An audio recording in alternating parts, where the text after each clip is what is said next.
Hey, it's Adam. And Steve. Welcome back to our Godcast.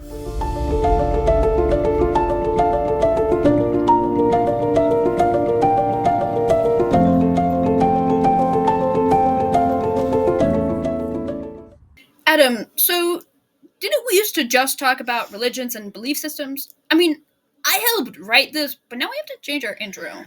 Okay, yeah, sure, it's not just about religion anymore, but here's the thing. There's a ton of, fascinating history outside of the lens of religion. That makes sense, but I still think we shouldn't have to change our intro. If you say so. Today we're going to be talking about some of the most well-known revolutions, as well as some people who weren't so widely known. First up, the one we all know best, the American Revolution. There's a lot of stuff that happened here, even though it's one of the simpler revolutions, so we'll just go over the basics of what you need to know. So, the American Revolution began April 19th, 1775. And it started because the colonies didn't like the high taxes on their products. They felt like they were being overtaxed and that the monarchy was being too controlling. Because of those taxes, we got some of our most memorable protests, which include the Stamp Act, the Boston Tea Party, the Intolerable Acts, and the Boston Massacre. The whole thing ended September 3rd, 1783, with the Treaty of Paris. From this revolution, America gained independence from Britain and established its own governing system and constitution. From here, there are more than enough problems from establishing these colonies, such as invading indigenous people homes and persecuting them, the systematic racism and violence against black people, and generally terrible things that many history books don't like to tell you.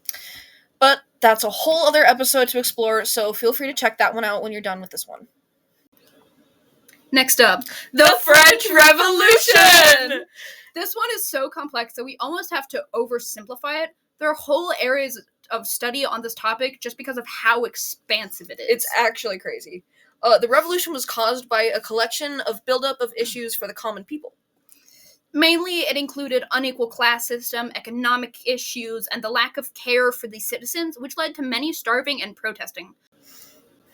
Fun fact, the wealth gap is actually smaller than the wealth gap in the U.S. right now. Dude, that's insane. Yeah. The revolution... no, not the revolution. I mean, it was the revolution. But it was the French people in the revolution that attacked the Bastille, a castle, in 1789 that symbolized the revolution's beginning. The monarch tried to get a new constitution to fix the problems, but inevitably failed to meet with the National Assembly. This finally led to King Louis XVI getting arrested and executed by guillotine along with the Queen Marie Antoinette. And now, the Reign of Terror. This spanned from 1793 to 1794, whole year, and was led by revolutionary Maximilien Robespierre. Robespierre. Great name, man. Yeah. Robespierre. Robespierre. Yeah. Overcome my dyslexia. During this time, he executed 40,000 soldiers, or so-called traitors, not soldiers. Imagine. Don't imagine. Don't imagine, guys. Don't. No, not child friendly. I was going to say childhood friendly. Let's keep this okay. PG-13. Okay. After the revolution ended, France's crisis didn't end. It wasn't until 1799 when a general, the famous Napoleon Bonaparte, led a coup d'etat and took power. He was, in a sense, weirdly progressive in promoting religious tolerance, but that's kind of the extent of his progressiveness. You said that really well. Coup d'etat. Coup d'etat. Okay. His authoritarian tendencies and heavy censorship of the French people were only two of the many aspects of this man.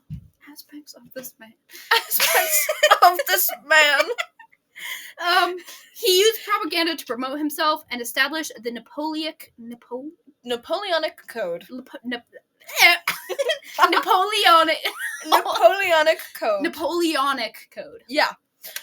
There was so the Napoleonic Code was like a large set of laws establishing equality before the law. It was for men, and it reduced women's rights and reestablished colonial slavery. Fun. I know. The Haitian Revolution was the first successful large-scale slave revolt. It's also considered by many to be the most radical revolt. In some ways, I agree. In some ways, I disagree. The idea was not radical at all. They wanted to be free. So that's Uh, basic human rights. yeah. Well, not for them. Not At for the them. time. At the time, yeah. But Haiti used to be a French colony with 500,000 African slaves and a very structured social system. It was a 4-tiered system. There were the Grands Blancs, who were the elite white colonizers. Thank you. The next tier were the Petit Blancs, who were lower class white citizens, so still higher up, but slightly less money. Yeah. Basically. They kind of like, they owned shops on the streets and like... Instead of the Grands Blancs who had the plantations. They were the bourgeoisie. Yes. The bourgeoisie, yes. So next were the gens de couleur libre. I sound like a real French person, guys. Free people of color. And here's where one of the biggest hypocrisies comes in. They had more money and also slaves themselves, but they had fewer rights compared to the Petit Blanc. And finally, there were the enslaved people at the bottom of the pyramid. They were treated brutally and had no rights at all. These people were first forced to work on massive plantations growing sugar and coffee with no breaks, and most of the time they were just worked until they died, and if they got sick, they were just left unmedicated. Why? Or treated untreated. Why? I don't know, cause the money. It was oh yeah, it was cheaper. It's cheaper to let them die and buy new ones than to try and heal them with whatever resources they had. Yeah, that makes sense. So as word spread more and more about the ideas of enlightenment, the people began to wonder if they could free themselves as well. In 1791, they revolted with their leader Toussaint Louverture. He helped free all the slaves by 1801, and by 1804, 3 years later, Haiti gained its long-earned independence. This revolt didn't start with the plan to kill. Their plan was to just set the fields on fire so the slave economy would just collapse. It did not end that way. No, it didn't. With the free people of color who could read, the idea of freedom spread, the idea to be their own, self-governing island. This led to a pretty bloody battle where about 100,000 enslaved people died in a week. In a week? In a week. 7 days. That's insane. I know how long a week is. Are you sure about that? No, I'm trying to do the math. How many people per day is that? I don't know, man. That's crazy, though. That's such a high number. We don't need to do math. I don't have a calculator on me. It escalated to 4,000 slave owners killed with 180 plantations destroyed. That's a lot of plantations. And not enough. Well, isn't Haiti kind of a smaller island? So it is small. But to have 180 plantations. That is I don't know my ratios, but that seems like a lot. Plantations? They're probably pretty big because if there's 100,000 enslaved people and only 180, there's damn, that's crazy. Oh. Last but not least, the Italian-American No, it's the Latin American Revolution. But did the Italians have a revolution? Did they? No, they were probably the one being revolutionized upon. That's not a phrase. That's not a phrase. Scratch that. Latin American Revolution, inspired by the surrounding successful revolutions of America and France. I can be on a pageant, guys. France. You look like a ghost.